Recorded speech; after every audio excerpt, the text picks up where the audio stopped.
Knee flexion liftoffs are going to be an end range knee flexion exercise working on trying to gain access and control of more of your passive range of motion or flexibility. We want to build more strength in those positions so that you can have a happier, healthier knee and happier, healthier hamstrings. So you're going to set up by getting into the half kneel position. So in this position, I am working on my right knee. You're gonna want a couple of things to hold on to for your front hands so that you can have a little bit of support. Now the movement we are going to work on is going to be knee flexion. So it's gonna be this movement. When we do a liftoff, you want it to be so hard, so challenging that you are only able to get it just a little bit off the surface, enough to slide like my hand or a piece of paper underneath it. If you are able to clear it off by several inches, it is probably too easy. So the way that we make it harder is by getting our foot higher. So that for this exercise would be closer because now the ball is placed higher on my shin. You could use a couple of yoga blocks or something taller, but the point is that you want to be in more knee flexion here. To make it easier, we would want the opposite, a shorter ball.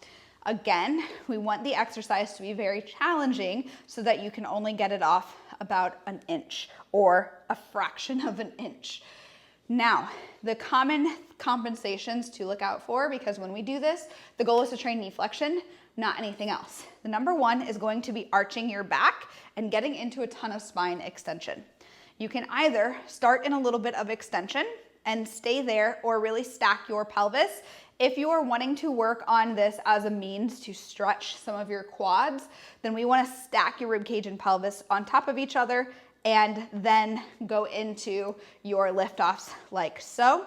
If that is not the purpose and you just want to own flexion of the knee, then we can start in a little bit more of an extended position. You're going to find the hamstring muscles, contract them, float the leg off the object, hold for the prescribed amount of time, typically 3 to 5 seconds, and parachute it back.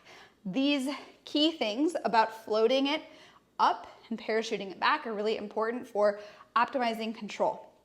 Last but not least, it is really common to experience some cramping here. Most of the time, we want to flirt with the cramping. You want to be right below or at the cramping, not pushing in to a full-blown muscle spasm. As you do this consistently, the cramping should go away. The cramping is just saying, is telling you that your hamstrings are not strong in this position, essentially. So once again, set up, lift, hold, parachute down. We don't want to see your foot helping and we don't want to see your spine helping or your hips doing wonky things. We just want knee flexion here through your hamstrings. Repeat for the prescribed amount of time, and over time you should feel that you can get your foot higher and higher to signify that you are getting more and more access to your passive range of motion, which will be the best progress.